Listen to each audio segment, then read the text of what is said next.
Hello friends, family and other creatures of the sea, and welcome to a best of 3 of StarCraft 2.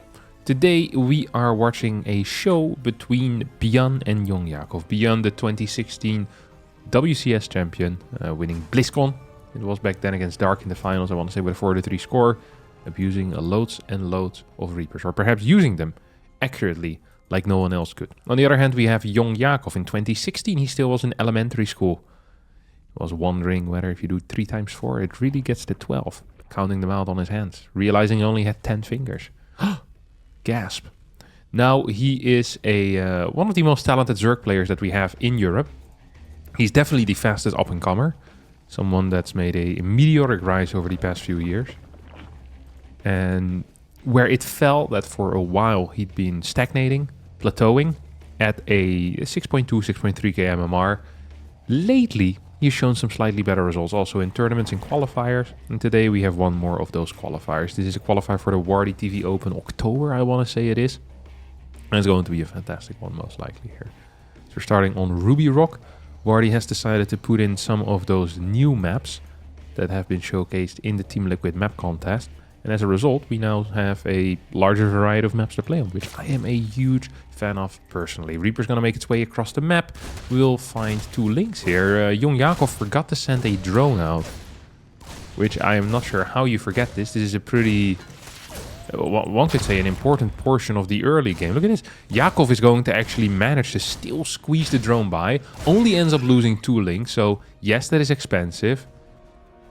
But in a different world, that drone just gets shot down and nothing good ever happens anymore. Oh, Creep Tumor is going to get attacked over here. 1 more link goes down. 2 more links go down. This is a Reaper that has seen some crap. 2 HP remaining. 4 kills. I think this Reaper was the biggest success that Bjorn has had in a while with Reapers. Probably, honestly, since 2016. He's like, oh my god, the last time I got 4 kills on a Reaper was in the BlizzCon finals. And indeed it was. Indeed it was. 30C comes down. I'm very curious to see what Jon Jakov's plans are going to be. We have speed on the way. A lot of people have been telling me about 2-base Muta making a return. I haven't actually seen it yet in competitive play, but I've been hearing stories about it. I also haven't been seeing too many ZVTs as of late. Like over the past 2 weeks or so. And I feel like this has been a very recent development where people have been playing 2-base Muta quite a bit. So I'm very excited to hopefully see a little bit of that as a double Hellion run by comes in right now. There's no links in position to deal with this. And once more, it feels to me like Jon Jakov is going to be in more than just a little bit of trouble. Drones being pulled off the line, 2 have already fallen. Drone control is actually quite decent. Only 3 going down here so far. Yes, a lot of indirect damage with mining time being lost, but for 2 unleashed Hellions in a base without even a queen there, 0 drones as well, or 0 Zerglings as well, I honestly think this was a very reasonable hold. Next 2 Hellions are going to move towards the top side to see if they can do something against this 3rd base, which is, by the way, fully occupied here with drones as well. And here they go. Oh, nice round. Let's see how many drone kills he's going to get. He's going to get 2. He's going to get 2. 2 drone kills, 1 Force Spore, which can still be cancelled. Behind this we have a double eBay, triple racks. So this is not a real commitment into anything. This is a commitment into 4 Hellion, and then a commitment into double eBay. And a commitment into 3 racks. So it's going to be quite a quick push, with good upgrades. We're going to get our Medivacs out, we have triple CC, Eco is solid behind it. But Jon Jakov is going to have some time now where he can pretty much do whatever he wants. And we can kind of count always. This is why it's so nice to get scouting information, right? So you know that this type of push is going to hit with 2 Medivacs. It's not going to hit before. So Starport is another 7 seconds. Medivacs are going to be 30 seconds. Travel across the map another 15 or so. And we're quickly looking at 50, 52 seconds that it will take for this army to make its first push. And up until that point, so like maybe 30 seconds or so, you just want to be building pure drones. And then you want to start thinking of links. You want to start thinking maybe of adding in a Baneling, getting your queens in position, because right now they might not be in the right spots yet either. You have Overlords being pulled back. Wouldn't mind if this thing also goes back or maybe goes into a dead space. That's indeed what we're seeing here. Like, this is the exact timing. And then maybe at 6 minutes, what is it, 20 seconds, we're going to see these Medivacs reach the other side of the map. Maybe a little bit earlier, actually. 6 minutes and 10 seconds is completely viable. Marines are going to start walking already as the command center is going to land over on the third base. 1-1 won't be done. Carapace is on the way. Baneling speed is on the way here too. We have 2 spores in the main. No infestation bit quite yet. This is something that we've been seeing an awful lot as of late, is people getting those fast infestation bits. Wanting to get into the ultras. Let's not forget though, with the centrifugal hooks, the Banelings will get a little bit more health than they did pre-patch. 2 queens end up falling here. Lings are gonna show up, need to get the surround. A little bit sloppy of a defense, honestly. I feel like that could have been much, much better. These spores are not pushing the edge in the main base far enough. And I don't even think it entirely covers the main base. We have a couple of areas here, even on the side, where I don't think Yakov actually has reach over this army. 76 workers to 59. Another queen goes down. We get a target fire onto the medevacs, but won't work. This is it enough links? It is enough links to deter, apparently. It doesn't look like a very serious army. What's that? 9 links? With no upgrades. Beyond season, it's like, okay, it's too strong. That is wild. I would not have thought that a combat shielded marine inside of a medevac would be afraid of this. 0-0 links, but I guess we can all be wrong at times. Baneling run by comes in, is gonna connect with absolutely nothing. Maybe see if we can kill some SCVs that we're building here. Depots barely managed to stay alive. Mule gets pulled in to stare at the depot. So we got a wall staring meditation. Yeah, cool.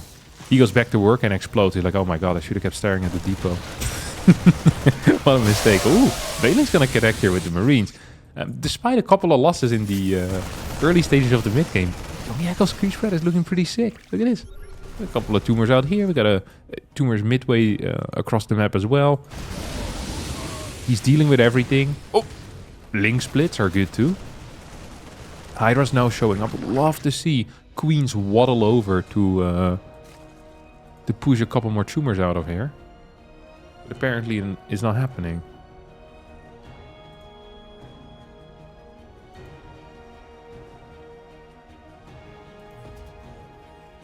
Fort CC is almost done. 5th base. Some Hydra Ling already. This is the only spot that really is lacking when it comes to creep spread. Just don't really have enough stuff as these Marines are flanking the Lings. It's a reversal of the roles. The Lings are so freaking confused that you stood there and took it. Oh my god. You just get surrounded by Marines. Let's just take these bullets to the head. It's an interesting decision. Probably the wrong one. And even if you're surprised, it is usually better to not take bullets to the head. But this might be a controversial opinion here. Lurker then on the way behind this as well. We get range Carapace. So it's going to be Hydra Ling Bane into Hydra Ling Bane Lurker. I'm expecting a couple of Vipers in the mix as well ASAP. There are 0 tanks behind all of this. This is a pure mine army. And these mines, oh, they're not all gonna get cleared. A huge blunder out of Yakov. He thought he had them. But this mine gets 15 kills. This mine doesn't shoot. 15 kills is quite a bit though. And all of a sudden Beyond is up 40-ish supply. Cancels this topside 6th base. Is about to kill this 4th. Which means that the 5th now becomes the 4th. The 6th has disappeared. And young Yakov once again needs to take a decent fight. No Carapace level 2 upgrades quite yet. Means that these Marines are going to be a little bit better than they should be in this situation. Queen of Creep. Gets surprised by a bunch of Marines. Drilling Claws. About to finish up here as well. And we have this base that's being saturated right now. Okay, 2 Lurkers, Seismic Spines. 5th base as well coming in. Dude, this is looking freaking banging if you ask me. For Beyond. Here we go, once more. Baneling attack. I will not be capable of reaching here. We have 1 Lurker, but the thing with Lurkers is there's kind of like an amount of Lurkers that you need. And it's never 1 or 2. I feel like at 4 Lurkers, using pure bio to kill it becomes very scary. But before that, it's kind of like whatever. Like you can run anything in there and it will probably die. I'm not saying that with an SCV surround you're gonna get there, but it gets pretty freaking close. Seismic wasn't even done yet, by the way, in that previous fight. So no extra range for those Lurkers as GG gets called. This is such a typical TVZ game, where sometimes you'll watch a Zerg do pretty okay. You know, they're having a fine time. It's not fantastic, but the Terran is consistently, you know, trying to poke holes into the Zerg defense, you know? And the Zerg is just sitting there defending, kind of trying to patch these holes.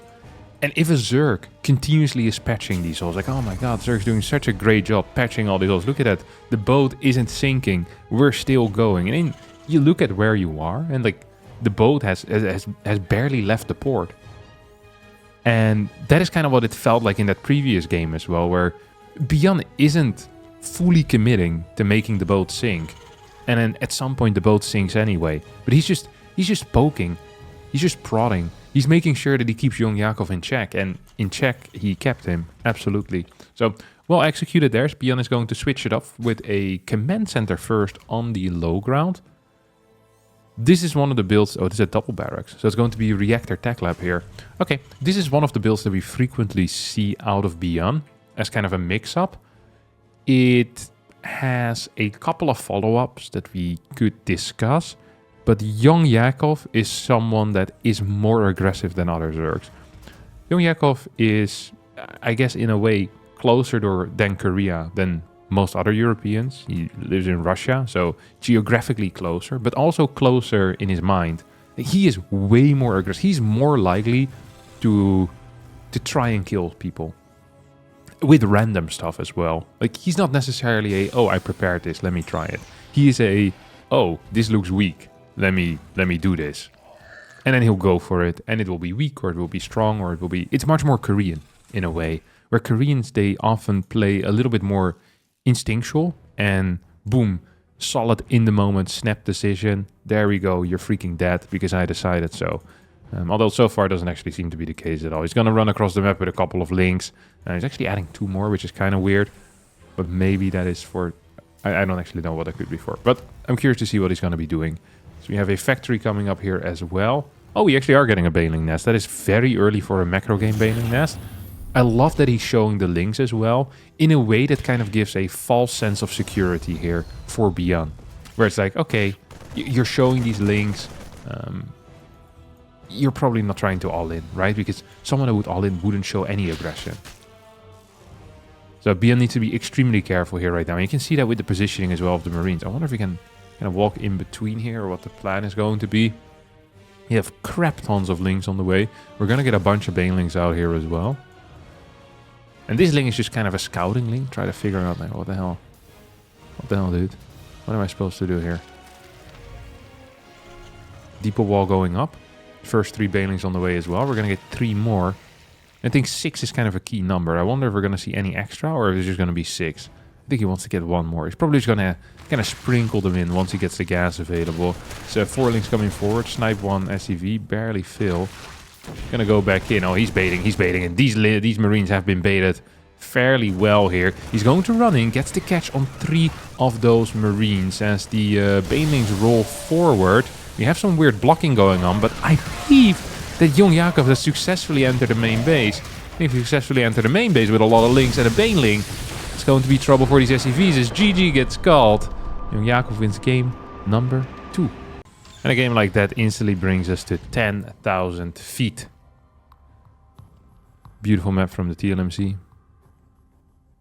As Beyond instantly switches away from the CC first, by the way. He's like, okay, that went fairly poorly. Because he died. Which is one of the worst outcomes you can have in StarCraft 2. He's like, wow, that went terrible. Let me never do that again. Never mind. He's gonna play it again. Just not now. Against someone else that doesn't have a strong Baneling all-in. I wonder how consistent a Ling Baneling all-in is. Like, I feel like there were some issues on the ramp. So what it felt like to me is that Beyond wanted to save his SCVs in the natural because he thought it was going to be a Ling flood. Well, in reality, it was a Ling Baneling all-in, and that kind of left the door open. Like, if the Banelings have to explode onto the depot rather than going for the Marines and the other stuff, I feel like he might actually be fine, because there's still like 5-6 Marines in the main base as well. Like, that split was good. I think the in-moment reaction is what actually kind of did him in. If I'm being real honest. Slings are taking a freaking beating as well. Holy crap. I mean, you can't really do much against the Reaper either. Like, imagine being one of the first 4 links. It's like, what is our goal, sir? It's like, be a human shield. Like, what? Yeah, you're cheaper than a drone, and we'd like to keep them. Like, all right. Let's freaking go, boys. That sounds like a great way to be put into this world. Yeah, that's what they do. And one of them dies. Yeah, it is what it is. Still have the other half that they were in the larva with. Or in the egg. You know what's up with the triple CC? So similar to the game number 1. I do hope that young Yakov is going to be capable here. Oh, what the hell? There's a Reaper jump spot. Ooh, it's kind of cute. Oh, and he's mining out these minerals already. Oh, that's also kind of cute. Honestly, young Yakov is a cool player. Also, gotta say, all right, I hope he gets to do it a little bit better. It felt like he might have taken a bit too much damage in the previous games. Like his carapace upgrade was very late in that game number 1, which is obviously an issue. You have a Banshee now coming out. Like this is one of the things I'm always afraid of when you get these games between a top player and a non-top player. But you know, an up-and-comer. I love doing these because I love just seeing how these guys progress. I think it's great. It's actually great. Just seeing how these players progress. But then sometimes you have these games where, you know, like 6 Hellions and 2 Banshees kill 15 works. Like, ooh, it's kind of rough. So yeah, it's not a great start, probably. Probably actually a pretty crap start. But young Yakov here is getting away with murder. He held 4 Hellions and 1 Reaper with 2 Lings. He's on 47 drones right now. Like, this is probably one of the greediest things you can do. And he got away with it because I think Beyond might be afraid to commit with the Hellions again. He's like, I did that in game number 1, it went well. You could think that I'd want to do it again, but young Yakov's probably over-defending, right? But no, young Yakov was doing a lot of things. I don't think one of them could be considered over-defending. My man went to freaking 50 workers and then got 2 more sets of links. Like, this is not a safe and solid player, alright? This dude lives on the freaking edge. He is the edge. Young Yakov is part of you too. This is another thing that many people didn't know. That's crazy. Hate to dox him like that. Banshee's gonna fly in. Oh, he doesn't have cloak. This is one of these kind of odd things that our good friend Beyond does, where he'll just go without cloak and he'll pretend that they're just as good as Banshees with cloak. I don't think it's true. Like, look, I'm all for a little bit of pretending, but I'm just not really feeling it. Like, they're so much worse. You send 2 queens over, this is the end. Like, you don't even need freaking overseers. So there's no fort base coming up quite yet. We do see a spire. So we're gonna see the beautiful spire play here. We still have a ramp down here as well. Need to be careful of that. You have a base up here, which is awkward as hell because you can just shoot at it with tanks. And as a result, you don't want to take it. Look how short the rush distance is on this map.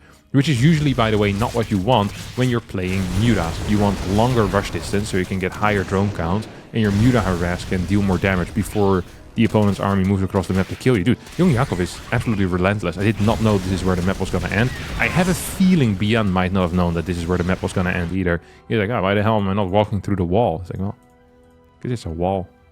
It's a little bit of debris. 1 Banshee has fallen. So far, 2 workers have been killed. And 6 Hellions have gone down. Like, by any metric, this is probably one of the greatest openers that young Yakov is ever going to get in his life. Like, he's just not taking freaking damage. Except for that 1 drone that he lost just over there. This queen is chasing a Banshee and might even get it. No, it won't. Spire is going to get spotted, which is neat for Beyond. Beyond also already has 5 barracks and is adding barracks 6, 7, and 8, I guess. Yep, there we go. 6, 7, and this is going to be 8. And 8 racks against Muta is supposedly a very tough situation. Turrets are coming down. Will they be in time? 5 seconds out of 18. Nothing in the natural quite yet. Okay, there's 1 in the natural, but it isn't done quite yet. Here come the Mutas. Are going to start chasing some of these SCVs and actually can deal a lot of damage. Look at that. At the same time, we have a defensive fight here. Ling Bane is going to connect as well. 13 SCVs have fallen already. Banelings don't get the connections they wanted, though. 66 workers to 48. And all of a sudden, Beyond is not just in a bad spot. He's in a practically unplayable situation as everything here gets spotted. Ooh, Marines fighting with Mutas. That's not usually how you want to use your Mutas, although does get the Marines. Stops these barracks from building. Needs to still continue controlling these Mutas as well. 46 army supply to 38, or 58 to 40 right now it is. 1-1 upgrade's not quite done yet. Queens are all gonna fall here in this little corner. This is so frustrating as a tank goes down as well. More Mutas coming out. I'm surprised to see more Mutas against someone that's playing Adrax. I think this is the opposite of what you want to do usually. Usually you have your initial bunch of Mutas and then you're like, okay, this freaking sucked. I want to go into pure Ling Bane because I'm fighting against pure Marine as well. 2-2 has started. There's 2 barracks that still need to build. Haven't finished quite yet. More and more Marines are just kind of moving across the map. And I think one of the keys here is going to be to just get a crap ton of Banelings, have decent creep spread, and then have enough Mutas to fight against the supply. Like against the reinforcement lines. Ah, there goes 1 Muta. 1 Muta for a medevac though is actually an okay trade. As long as you don't lose too much more, he's going to lose 1 more. That brings us down to 11 Mutas. This can get clear, of course. Oh, dude, Young Yakov is playing this like a freaking brute war. Just kind of flying around the edges of Marines, hoping that the other guy isn't good enough at target firing. Which doesn't make a lot of sense because this isn't brute war and the Marines shoot automatically. At the right Mutas. Like this is crazy. He lost quite a few there. He's gonna add 3 more. I truly do believe that adding more Mutas is not the call here. As he double expands, triple expands. So there's a lot of cash in bank. Beyond coming in with a flank. 13 Mutas back on the map. 4 more on the way. So it's gonna go up to 17.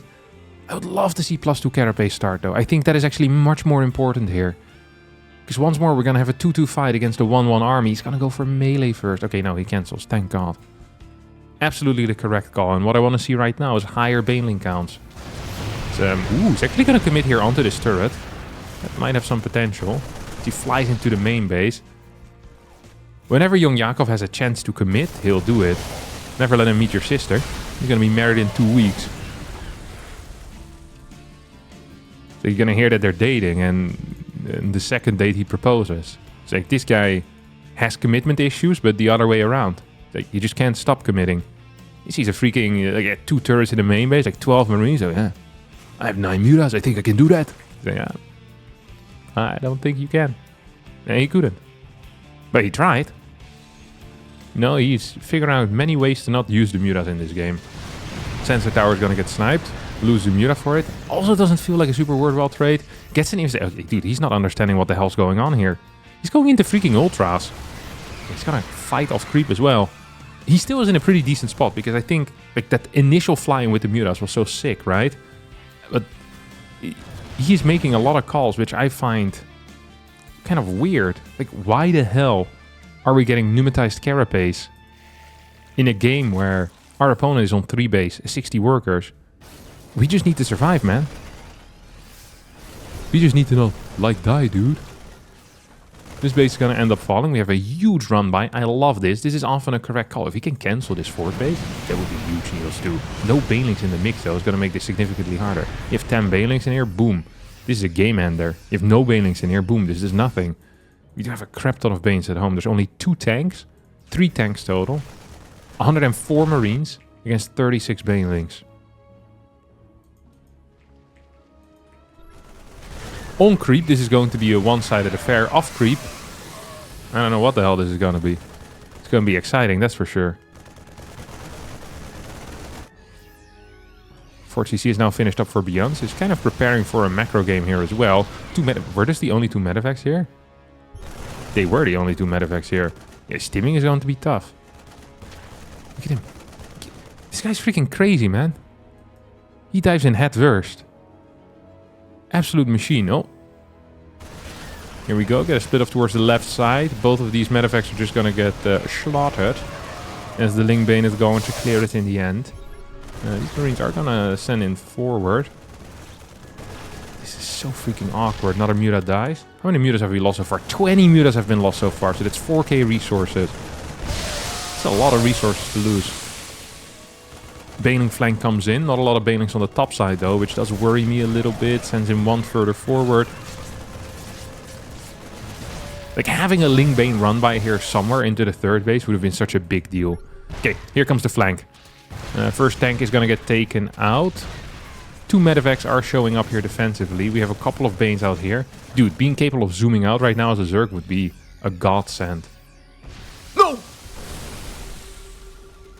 He just accidentally exploded half of his Banelings on the right side. It's an interesting play. Mutas are stopping the reinforcements from coming in. He just lost freaking 20 Banes. He probably thought he was building a hatchery, but instead he hit the Baneling explode hotkey. Never give young Yakov the nuclear button. What does this do? So Beyond's going to keep pushing him further forward. And there's just not enough Banes anymore. I really feel like the supplies, they don't look close, but with a high Baneling count, like Marines just can't do anything. It's not like there were 12 tanks, there's 4 tanks. And there's really only 3 of them here. It's gonna be a one-sided fight, absolutely. GG gets called, Beyond wins this, but we'll forever wonder, what if?